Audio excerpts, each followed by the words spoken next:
मन में अनुरूप योजनाओं का क्रियान्वयन ना होने पाने के कारण मन बहुत विचलित व खिन्न हो जाता है। ऐसी परिस्थिति में कैसे उसे वश में करके भगवत चिंतन में लगाएं? जब तक भगवान को अपना नहीं माना जाता और भगवान में महत्व बुद्धि नहीं होती, तब तक इस मनोराज्य, जिसे आप कह रहे हैं, इसे मनोराज्य कहते हैं, ये मन कल्पना करता रहता है, ऐसा हो जाए, फिर ऐसा हो जाएगा, हम ऐसे सुखी हो जाएंगे, फिर हमें ये मिल जाएगा। इस तरह की जो मनोराज्य वृत्तियां हैं, ये नाम जप से काटी जाती हैं। हम नाम जप का एकतार निरंतर ऐसा अभ्यास करें कि इसको संकल्प विकल्प बनाने का अवसर न मिले। अब रही अनुकूलता और प्रतिकूलता की बात, वो हमारे जीवन में आएगी, उसे काट नहीं सकते, क्योंकि शरीर की रचना पाप और पुण्य, शुभ और अशुभ कर्म से हुई है। तो इसके परिणाम में कभी शुभ कर्म का परिणाम सुख अनुकूलता आएगी, कभी अशुभ कर्म का परिणाम दुख और प्रतिकूलता आएगी। नाम जापक दुख और सुख को समान भाव से सहे, सुख दुखे समय कृत्वा लाभा लाभो जया जयो। जो लाभ और हानि में, जय और पराजय में, सुख और दुख में समान रखे, वो है भगवान का चिंतन, वो है भगवान का नाम, वो है भगवत आराधना। अगर अध्यात्म बल नहीं है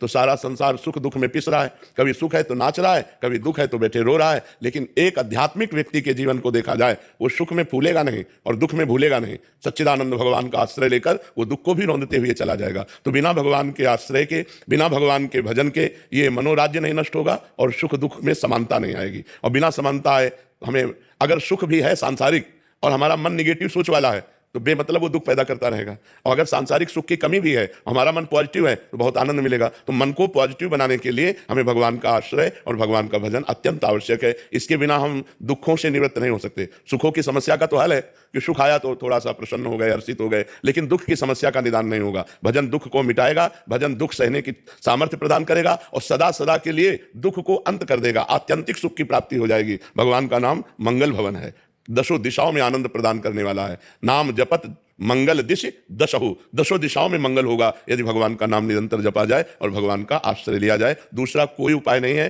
क्योंकि इस संसार को दुखालयम कहा गया है और हमारे शरीर की रचना पाप और पुण्य कर्म से हुई है। केवल पुण्य में शरीर देवलोक, केवल पाप में शरीर नर्क, और पाप और पुण्य दोनों में स्थित मृत्यु लोक। तो पाप का फल दुख और पुण्य का फल सुख, अवश्य में भोक्तव्यम कृतम कर्म शुभाशुभम। इसलिए नाम जप करो, राधा राधा राधा।